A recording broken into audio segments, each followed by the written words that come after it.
अस्सलाम वालेकुम। क्या हाल है आप लोगों का। दूसरी जंग अजीम के दौरान हिरोशिमा और नागासाकी पर दो एटमी धमाके किए गए। उन दो धमाकों में लाखों लोग मारे गए।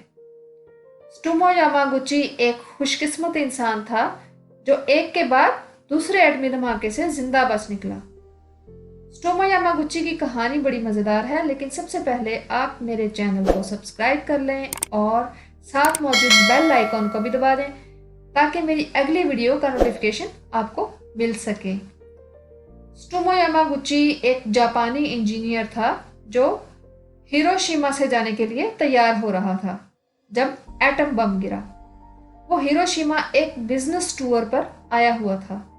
उसने वहां 3 माह तक का अरसा गुजारा और जिस दिन उसने वहां से रवाना होना था उसी दिन शहर पर एटम बम गिरा दिया गया। सुबह के 8:15 हुए थे।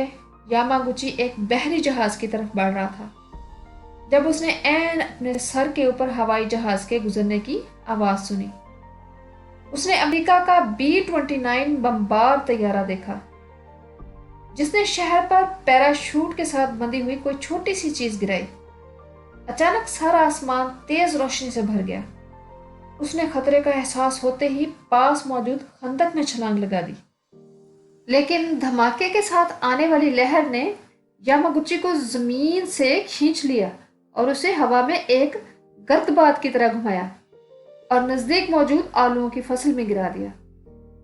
यामागुची सतह जमीन से तकरीबन 2 किलोमीटर ऊपर हवा में घूमता रहा। उसे नहीं पता था कि हो क्या रहा है। उसने कहा कि मेरा ख्याल है कि मैं कुछ देर के लिए बेहोश हो गया था। जब मैंने आंखें खोली तो हर तरफ अंधेरा छाया हुआ था। मुझे ज्यादा कुछ दिखाई नहीं दे रहा था। ये बिल्कुल ऐसा ही था जैसे सिनेमा में एक मूवी के शुरू में आड़ी टेढ़ी लाइनों वाली काली स्क्रीन नजर आती है। लो जी, उनको उन हालात में भी फिल्मों के ख्वाब आ रहे थे। असल में एटम बम के धमाके ने इतनी धूल उड़ाई थी कि उसने तुलुए आफताब को भी दागदार कर दिया था।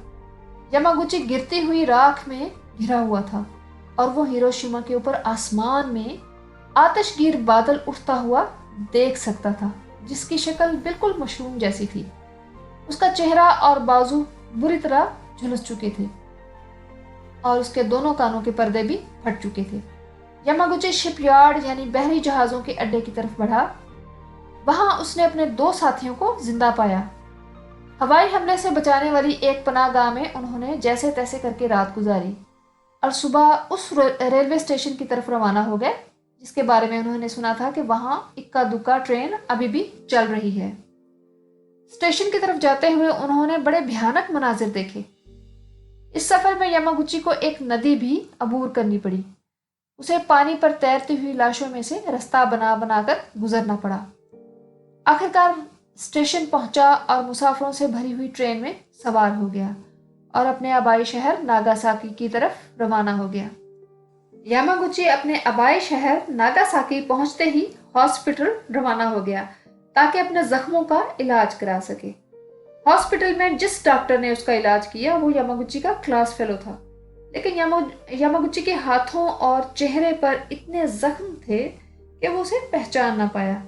वो घर पहुंचा तो उसके घर वालों ने भी उसको पहचानने से इनकार कर दिया। शदीद जख्मी होने के बावजूद अगले दिन वो खुद को घसीटता हुआ अपने दफ्तर पहुंचा ताकि अपने ऑफिसर को अपने काम से मुतल्लिक रिपोर्ट पेश कर सके। उसने कंपनी के डायरेक्टर को तमाम हालात से आगाह किया, लेकिन डायरेक्टर ने इस पर पागल होने का इल्जाम लगाया और कहा कि एक ही बम पूरे शहर को कैसे तबाह कर सकता है।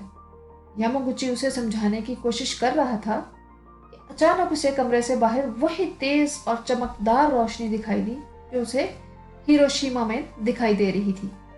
इससे पहले कि शॉक वेव उस इमारत के दरवाजे और खिड़कियां तोड़ती, उसने फौरन खुद को जमीन पर गिरा दिया।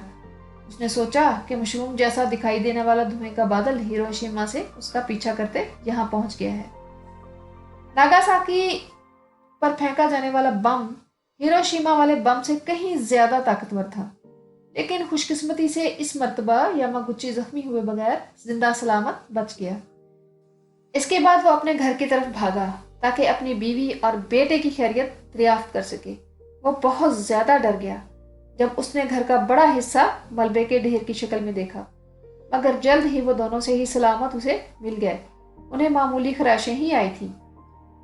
بعد کے دنوں میں یاماگوچی پر 2 ایٹم بموں کے تابکاری اثرات واضح ہونے لگے۔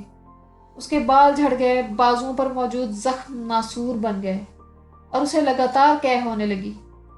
صحت مند ہونے کے بعد اس نے دوبارہ انجینئر کے طور پر اپنے کیریئر کا آغاز کیا اور ہیروشیما اور ناگاساکی کے خوفناک لمحات اس نے ایک نظم کی صورت میں قلم بند کیے۔